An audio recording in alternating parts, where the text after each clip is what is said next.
पूर्व महाराजाओं के किलों से लेकर हिंदुओं के पूरे गांव को वक्फ संपत्ति बनाने वाले वक्फ बोर्ड के पर कतरने की तैयारी केंद्र सरकार ने शुरू कर दी है। जी हां, सरकार वक्फ बोर्ड अधिनियम में संशोधन से जुड़ा 2 बिल संसद में जल्द ही पेश कर सकती है। इसके तहत वक्फ बोर्ड अधिनियम में 44 संशोधन किए जा सकते हैं। वक्फ बोर्ड में संशोधनों को लेकर सरकार ने बिल की एक कॉपी भी की है। मीडिया रिपोर्ट्स में यहां पर कहा जा रहा है कि सरकार वक्फ से जुड़े 2 बिल संसद में पेश करेगी और एक बिल के जरिए वह मुस्लिम वक्फ कानून 1923 को समाप्त करेगी, जबकि दूसरे बिल के जरिए वक्फ कानून 1995 में बेहद महत्वपूर्ण संशोधन किए जाएंगे। वक्फ संशोधन बिल 2024 के जरिए केंद्र की मोदी सरकार 44 संशोधन करेगी और इसका उद्देश्य वक्फ संपत्तियों का बेहतर प्रबंधन और संचालन है। केंद्र सरकार का यहाँ पर यह कहना है कि बिल में वक्फ कानून 1995 के सेक्शन 40 को हटाया जाएगा और इस धारा के तहत वक्फ बोर्ड को किसी भी संपत्ति को वक्फ की संपत्ति घोषित करने का अधिकार दिया गया है। संशोधन बिल के जरिए वक्फ कानून 1995 का नाम बदलकर एकीकृत वक्फ प्रबंधन, सशक्तिकरण, दक्षता और विकास अधिनियम 1995 किया जाएगा।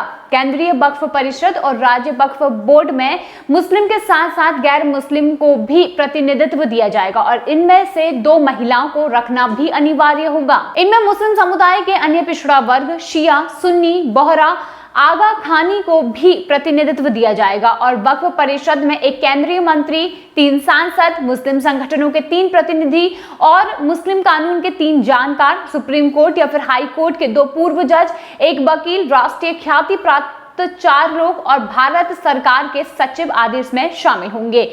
नए संशोधनों के अनुसार वक्फ ट्रिब्यूनल के आदेशों के खिलाफ हाई कोर्ट में अपील के लिए 90 दिनों का समय दिया जाएगा। वक्फ संपत्तियों के सर्वेक्षण के लिए सर्वे कमिश्नर का अधिकार कलेक्टर या फिर कलेक्टर द्वारा नामित डिप्टी कलेक्टर को होगा। वहीं बोहरा और आगा खानी के लिए औकाफ यानी कि दान की गई संपत्ति और वक्फ के रूप में अधिसूचित के लिए अलग से बोर्ड की स्थापना भी की जाएगी। वक्फ काउंसिल किसी संपत्ति का दावा नहीं ठोक सकता।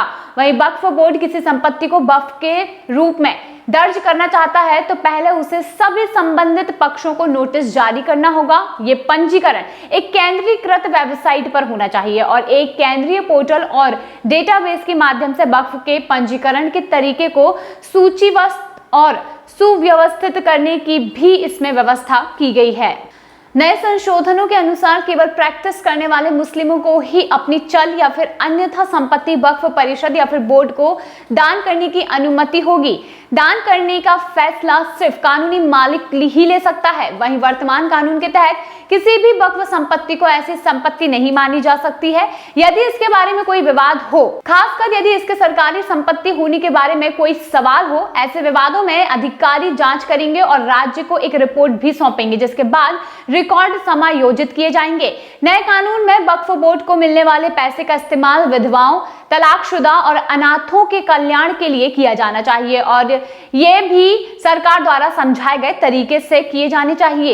एक प्रमुख प्रस्ताव ये भी है कि महिलाओं की विपरीत विरासत की रक्षा और सुनिश्चित की जाए। वहीं वक्फ बोर्ड को मिली असीमित शक्तियों पर अंकुश लगाने और बेहतर प्रबंधन व पारदर्शिता के लिए सरकार लोकसभा में बृहस्पतिवार के दिन 2 विधेयक पेश कर सकती है। पहले विधेयक को जिसके जरिए सरकार मुसलमान वक्फ अधिनियम 1923 को समाप्त करेगी, जबकि दूसरे से मुसलमान वक्फ अधिनियम 1995 में 44 संशोधन किए जाएंगे। सरकार इस विधेयक में बोहरा आगा खानी के लिए अलग वक्फ बोर्ड का प्रावधान करेगी और इसके साथ ही किसी की भी संपत्ति को वक्फ की संपत्ति घोषित करने के अधिकार से संबंधित धारा 40 को समाप्त कर देगी। केंद्र सरकार ने बुधवार को ये कहा कि विधेयक लाने का उद्देश्य वक्फ संपत्तियों का बेहतर प्रबंधन और संचालन करना है। विधेयक पेश किए जाने के बाद व्यापक विमर्श और सर्वसम्मति के लिए प्रवर समिति को भेजा जा सकता है। दूसरे विधेयक में वक्फ अधिनियम 1995 का नाम बदलकर एकीकृत वक्फ प्रबंधन, सशक्तिकरण, दक्षता, विकास अधिनियम करने का प्रावधान किया गया है।